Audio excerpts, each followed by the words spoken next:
Do you ever find it hard to say no to people when you go visiting them and they're offering you, oh, eat this, eat that, and you're like, how am I going to say no? And every time you go visiting people, like they make you miss your routine or they offer you what you don't eat and you have no idea how to say no to them, and so they just mess up your eating habits for you. In this video, I'm going to share with you some strategies that you can employ that will help you manage such situations without missing your routine. If you want to learn, watch this video till the very end.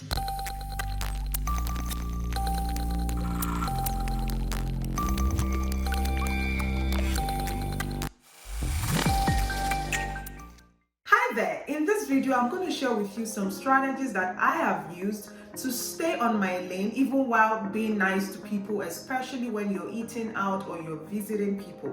So the thing is, people have their habits, they have their routines, and the reality is you don't want people making you feel guilty for the choices you have made for your health. Because at the end of the day, now who they pay the insurance? Like, who would pay the insurance? You will. If you fall sick, if something happens to your health, you will pay the bill, and you are the best person to determine your situation. More like you know why you have chosen a certain routine or a certain eating habits, okay? So you don't want to be guilty or feel guilty for making those choices that you've made. Now it gets even more complicated if you're going to be spending a week or 2 or 3 at someone's place, and then you are wondering, okay, how then do I still stick to my routine? Even though I know that I cannot bring my produce from my apartment or from my home to this family members, okay? Think about it. If you are a new mom, if an older parent is coming to visit, usually they will shop based on what they think you need. They would not necessarily shop based on what you eat, okay? And it's even more complex when you have to accommodate older parents who are coming to take care of your baby. So that would mean like cooking 2 to 3 different meals, or separating foods, and it gets really complicated. So what can you do?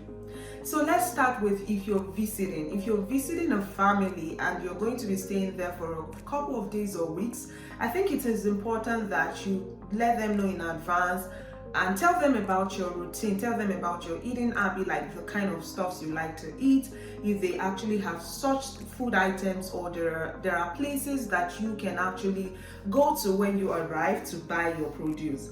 In a way, it prepares their mind for the kind of food you eat, your habits, and the kind of person you are.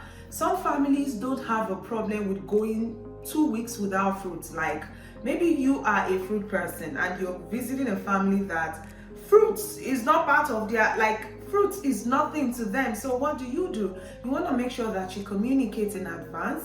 And if you do, and there's nothing, you don't have to literally say, hey, do you guys have fruits or do you eat fruits? No, you can ask, okay, and say, hey, so normally for my breakfast I eat this. Do you is there a chance, are there places I can buy some of these things when I arrive, or can I ask you to place an order on my behalf? Or that way they can, some people will tell you, hey, actually we have XYZ items, or we don't have this. So indirectly you're getting the information out of them without being offensive. Now let's say you're eating out with people and then they are buying they are all taking a certain drink that you don't take. I think it's okay for you to say, hey, I'm sorry, I don't take this drink. If you're awkward, if you're odd, it's your choice. You know why you're choosing what you're choosing, and you don't have to feel guilty for your choices, because when the chips are down, you're the one who would suffer, because your health will suffer. Just stay on your lane and don't feel bad about it, okay? So the other thing I want you to also prepare your mind for is, it could happen that you have someone come visit, and maybe you're nursing a baby. In this case, the situation is completely different. This, of course, is a different scenario from when you're visiting or you're eating out. Now, when someone is coming to visit, you have to be hospitable. Now, it makes it even a little bit more complex, right? Imagine if the person does not. The thing is, I want you to know that no one would, there is nobody on earth who resists good food or who resists healthy options. Even though there might be people who might frown at it, but see, your home is your home. This is what you eat. As long as it's not poison, just make it clear and do it politely, right? You may have to compromise for some other things, but just be informed that what you're compromising or making compromises for should be healthy options, like should be things that will not cost you to spend a lot of money or will put a hole in your pockets. Just be reasonable, but just also remember that you and your family come first. Okay, so whether someone is coming to visit or you are going to visit or you're going to be eating out, these are the different ways you can set boundaries without being offensive.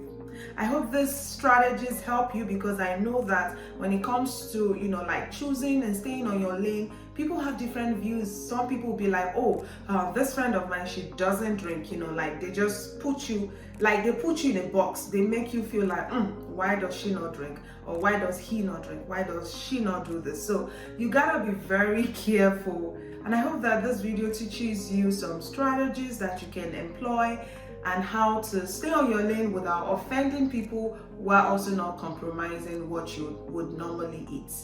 Yeah, there is a book that I need to also talk to you about, Walk Out from Depression.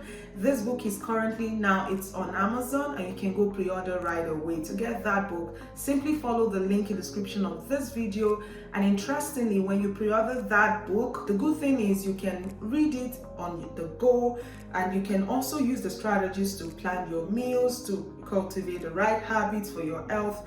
These are strategies that you can relate to, because I am an engaging writer, and when I write, I try to make it relatable. And I want you to see this book as that go-to strategy, that go-to tool for you.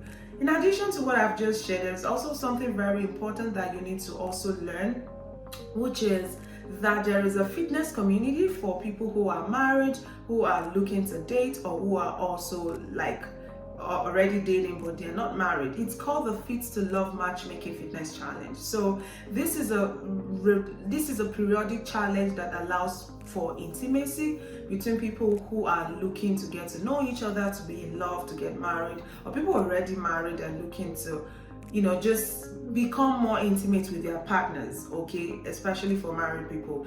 And it also allows people to lose weight. So it's a 2-in-1 program. If you're looking to get into that program, follow the link in the description of this video to get started.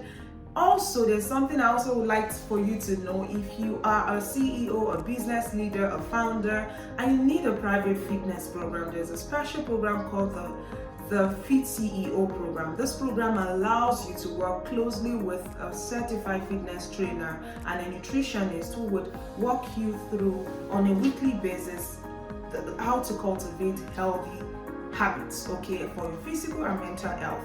And so these are the different ways you can work with us at ideyforyou. And if you found this video really impactful, really useful, please do us a favor, leave a comment if there's another topic you'd like for us to talk about. If this video has been a blessing to you, please don't keep this blessing to yourself. Share it, put a comment in the comment section, make it go viral. And on top of everything, please subscribe to this channel, leave a comment, just do something. Take care and talk to you soon, dear Idey for You tribe. Bye.